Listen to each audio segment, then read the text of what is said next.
Hey guys, welcome back. Thanks to popular demand, we are watching more Top Gear today. Last time round, we watched a lot of van conversions, and today we'll be doing the same, but we're going to be expanding it to some other conversions as well. So let's have a look at what the guys have been up to this time. This is what I've gone for. It's the Ford F550 National Tropical, and it's 36 feet long. Holy moly! Whoa!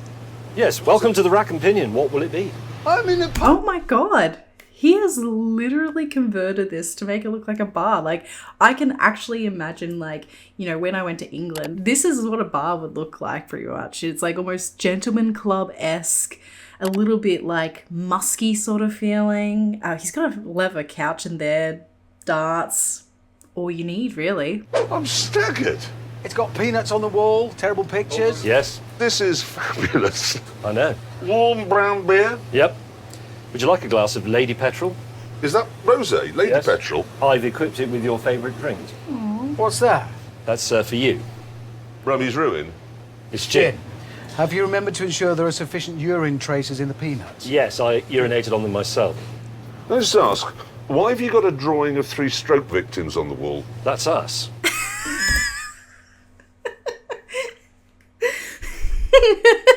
I don't know, stroke victims, maybe by a stroke survivor? You know what? They got the eyes right. What? Dartboard. Yes, it's a pub. Can you see how tall Jeremy is? If it wasn't for the fact that his hair was touching it, he'd probably have about this much left in terms of headroom. Wow. Might need to get an extension, in my opinion.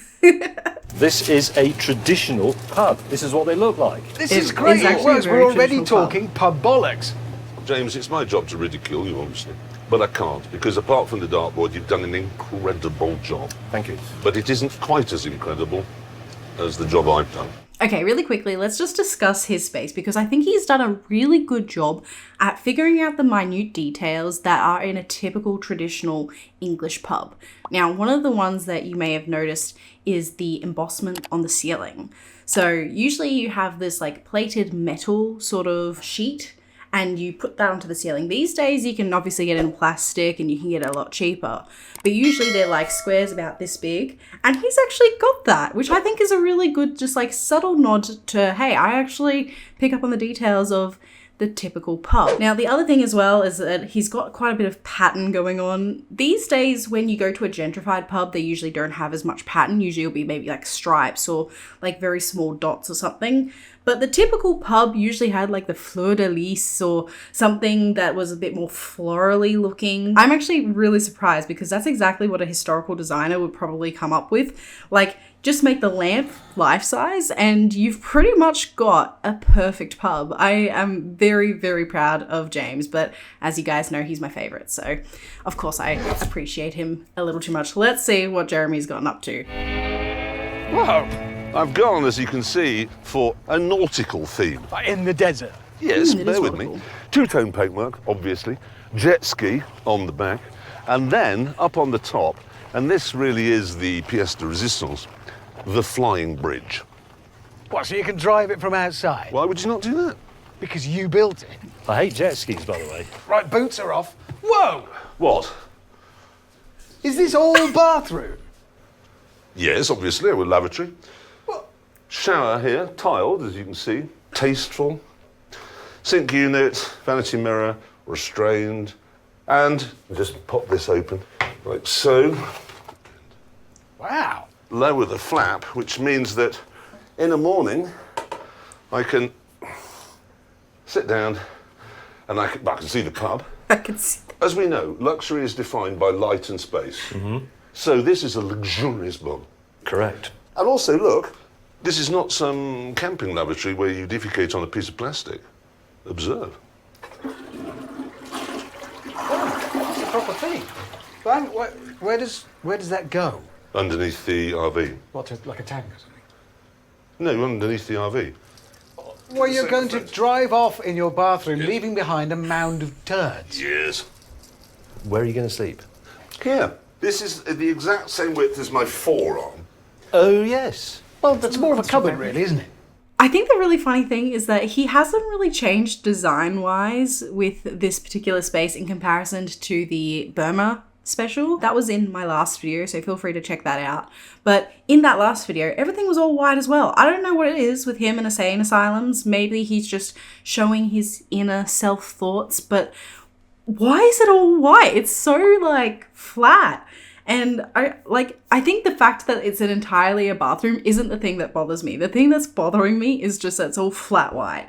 Even if he had like flooring that was checkered, I probably would have been like, yeah, all right, fair enough. But he's got this really weird thing with white paint. And what's the deal with him wanting to become Harry Potter, just sleeping in the cupboard or whatever it was, under the stairwell? I don't even think he would fit in there. Maybe Hammond would, but that doesn't look like that's going to be comfortable at all. He's got so much space and he's dedicated it to a bathroom, which, look, fair enough.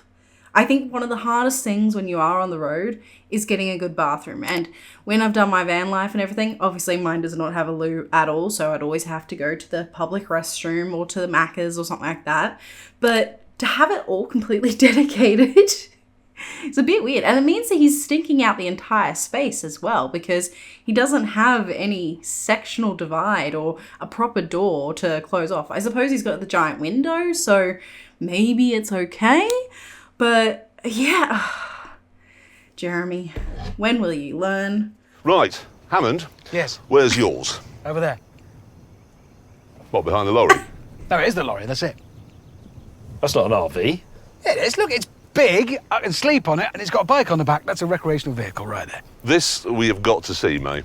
I feel like this is giving me remnants of the caravan challenge. Like, maybe it's just the army green that's throwing me off a little, but Jeremy has the very tall building and it was all white as well. This looks almost like a cottage as well, potentially. I feel like the only person that's attempted to change or at least do different things has actually been James. But let's have a look. It's big and it needs to move along, so a truck is the obvious answer. So What there's sort a of truck is it? I don't know, truck. These are the ones that used to be the That's me. U-Haul lorry. Oh, You've still got the sign of the previous owner on it. Doesn't matter. Come aboard, leave your shoes on, because this wood is very splintery. Here's the living accommodation. What living accommodation? There's a bed. There, bed. Telescope in case I get bored in the evening. And then rocking chair in case of visitors, and a motorcycle on the back. So just 2 secs. Snacks. Yeah, Engine. it's got V8. Whose? Mine now, I bought the truck. you have made no effort whatsoever. Oh, no, now I have, but I've distilled it down. So I think the fascinating thing is that it seems that Hammond has gone ahead and really minimalized his life. I think probably ever since that camper van challenge where he literally just had a flat pack IKEA, he's like, you know what? We'll keep it simple. We'll keep it minimalist. It's got that rustic sort of vibe. It's definitely got that country sort of aesthetic. I would be a little concerned as to how hot or cold he might get throughout the night. I feel like coyotes or spiders could probably get into where his living accommodations are. You know, it's cute. It's quaint. In comparison to the other guys, I think, you know, his is probably the most simple and functional. But as the boy said, it's a lorry, so he's disqualified. Ow, ow, I'm on fire. Oh, ow.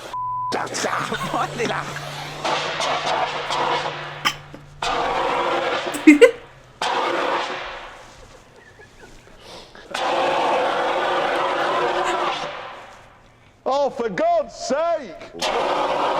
Right, that's got it. I just need to say, that is my entire life right now. So for those of you new to the channel, I do van life. My van has broken down. And as a quick little update for those of you that do know, my van was set on fire. It's a long story. I do intend to actually have a full discussion about it, tell you guys all about it.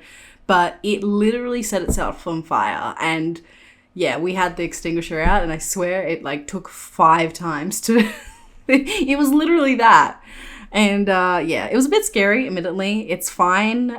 We're still trying to get it to work, but So this next one has a designer in it, which is part of the reason why I really wanted to show you this one, because it's one of the very few times where they're getting someone else to kind of do it for them.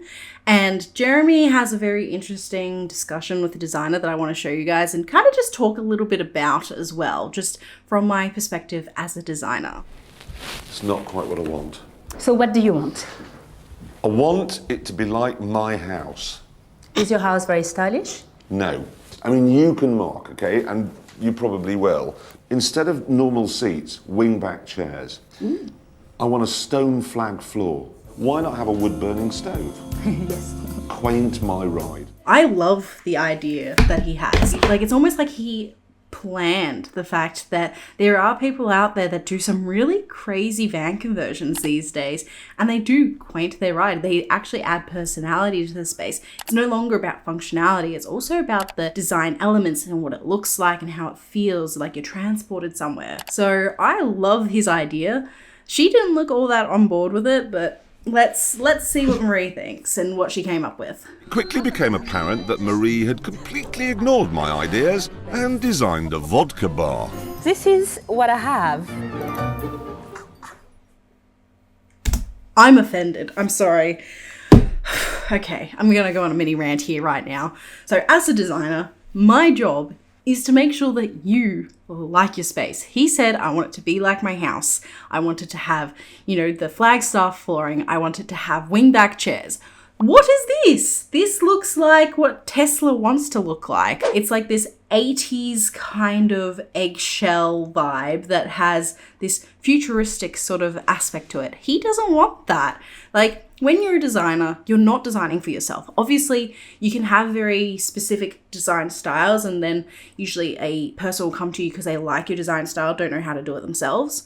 But if a person's coming to you and saying, hey, I want this, I want that, you kind of have to say, okay, no problem, let's see how we can work this in. Now, if she had gone ahead and tried to do a modernized version of what he said, and the chairs were like this fancy looking modern wingback, that would be okay. But she has completely gone against that, and that hurts my soul a lot. I'm sure that the producers are like, yo, just don't listen to him, do what you want to do, or she got briefed to do something else. I'm sure that's how it always works. But okay, let's continue. I'll stop having high blood pressure now. That's the music and look. space one another. Tweed doesn't dear. go with it. Yuck. No, Sorry, you Jeremy. can't. But Jeremy, your doll's house is going to become a wingback massive chairs. fire. I want wingbacks and I want a stone floor. I know you're not happy, but you're designing the sort of thing I'm after, and that's important. This is not design. This is brilliant. I'm Look at- executing something silly here. It's not silly. It's a doll's house. Oh my god, I'm offended by her. Like, okay, I'm sorry, I'm just gonna go on a mini rant. I'll get back to this in a second. Looking at the pictures, she knows how to do it. It actually looks really cute, really quaint, so we'll see what it looks like. But you don't go offending your customer. Like, I'm sure, like, you know, Jeremy's probably not the easiest person to work with. I can definitely get that. But if someone says, hey, I really love this particular thing, you don't go, nah, that's not design. That's a child's thing. That's a dollhouse. What? Just because their design style and preferences are different to yours doesn't mean that they're not good. Next, the door panels, and of course, Marie wanted something from the planet Zog. This is fantastic. It comes in different colors. Jeremy, please, a little bit of style. But she lost that battle as well. This is going to be hideous, you realize that? Oh, I'm sorry, what's the matter with plaster? Oh, yes, but what you want to do with it is going to be hideous. When you hear this, just hear Agincourt. That's all you need to hear. This is a joke. That's not design. This is set design. Honestly. I mean, I would hate to see his house. I can imagine his parents having quite a lot of trouble with him as a child, and again today, because he hasn't grown much, has he? With Anglo-French relations at an all-time low, it looked like the car would never actually be finished. But it was, and here it is! Yep. Welcome to Anne Hathaway's cottage. As you can see, I've got a wooden floor in the front, and in the back I've gone for stone flags. Oh. While we're there, we've got the log store, the wood-burning stove, there's a little bookcase with a globe on the top. Here's my wingback. I found one that fitted. This actually looks so cool. Like, I actually do feel like he's like transported this cottage into the car. It's really cool. Like, sure, it might be classified as set design or, you know, this obscurity that makes sure that the vehicle's not going to work very well, but like, look at it. It looks really cool. Like, obviously there could have been different ways to, you know, make it actually more efficient and stuff, but that's kind of the point of this show. It's a little bit absurd in that sense. But in terms of the actual design, not worrying about how functional it is, this looks so cool. So cool. Like, I feel like I've like walked into like a little like Hobbit house or something like that. Like, I love the fact that they've got like a lampshade just in the middle there. That's so cool. The wingback, probably for a toddler. Nice. Adds some, you know, fabric and texture. We've got a lot of timber. We've got a lot of stone. We've got a little bit of greenery as well. I think people sometimes forget to add greenery and like plants to a space. So overall, it's really balanced. And I love the fact that he used the end of an umbrella as his gear shift. And of course, all the furniture is fully adjustable like that. This one, you see, goes forwards and back. And this is a really nice touch. I think that. It is a work of genius, this. I mean, normally, everything I do on Top Gear either ends up in a hedge or at the bottom of a lake, but I really am properly proud of that. Yes. Well, to find out if his creation worked, we thought we'd take it out for a little test drive. Oh, yay. Right then. Adjust my seat. Right, you ready? Yes, I'm ready. Go. Yeah, That's a design flaw. Yeah, that is a problem. Hang on. Stop. Why don't you go in the back? I'm going to go in the back.